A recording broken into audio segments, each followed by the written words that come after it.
Tan. Ha?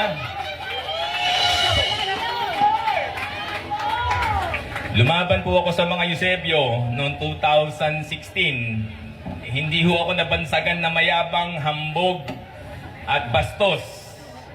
Ngayon lang, talaga hong yung makinarya nila napakabigat kalaban. Talagang gusto hong itikom ho ang bibig ko eh. Kayo po mga taga-Sagad, kilala nyo na po ako, di po ba? Yes! 15 taon na po tayong magkakasama sa politika. Tatanungin ko po kayo, ako ho ba ay naging bastos sa inyo? Yes! Nakakita ho ba kayo ng kabastusan sa aking pakikitungo sa inyo? Yes! Pero sa social media, ako na ho ang pinakabastos sa lahat ng bastos. Kung may rango ang mga bastos, 5-star general po ako.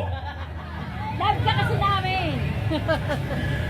So sana po, sa mga kapwa ko Pasigueño, ang biro ay manatiling biro. Di po ba? At ang seryosong bagay, huwag mong haluan ng biro. Kaya lang naman po ako nagalit, at aaminin kong nagalit ako kasi yun ang ginawa kay Ate Sara sa harapan po namin. Never po akong nagpakita ng kawalan ng pagiging maginoo.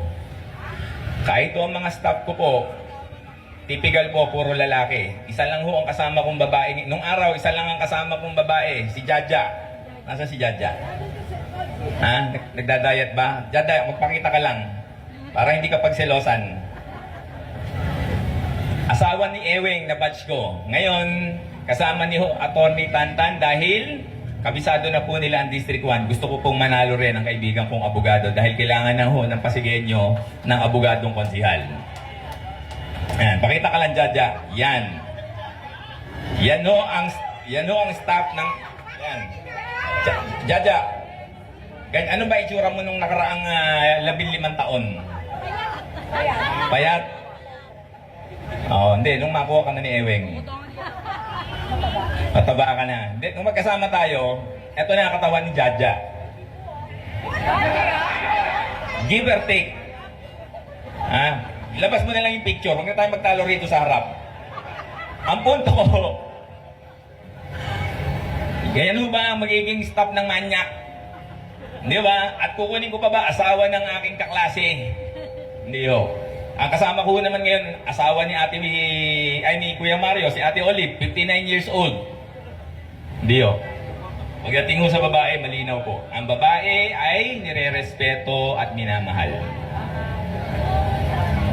So, anuman ho ang gawin po nyong paggawa ng mga propaganda, ito ang sasabihin ko sa inyo, hindi ho ako hihinto dahil kailangan po na marinig ng mga Pasigueño ang aking mensahe.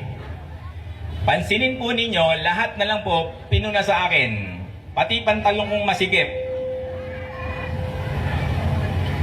Pati yung paraan ko ho ng pag-upo.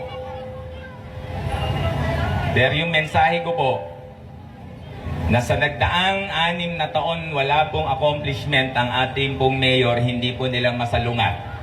Tama po ba? Wala po silang sagot. Doon po sa hamon natin na magkaroon po ng debate dahil marinig ng mga taga-Pasig kung ano ba talaga ang katotohanan. Meron bang gamot o walang gamot sa mga center? Wala. Tao na po ang sumasagot. Wala po eh. May nadagdag po bang ospital? Wala rin po. May tumayo ho bang pabahay dito sa ating lungsod? Wala rin po.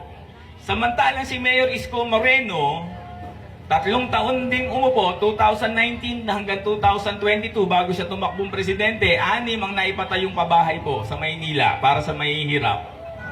Pandemic din po yun, pero may nagawa. At ang alam ko pa po, sa Maynila, nung bumaba po si ERAP, zero balance po ang pondo. Dito sa Pasig, nung bumaba po si Mayor Bobby, 14 bilyones po ang naiwang pondo para sa mga taga-Pasig. Imagine nyo kung walang iniwang pondong ganong kalaki si Mayor Bobby, baka ho sa nung nagdaang pandemic, hindi rin ho tayo nakapagbigay ng ayuda sa mga Pasigueño. Sa mga kalaban po namin, ito po mensahe ko.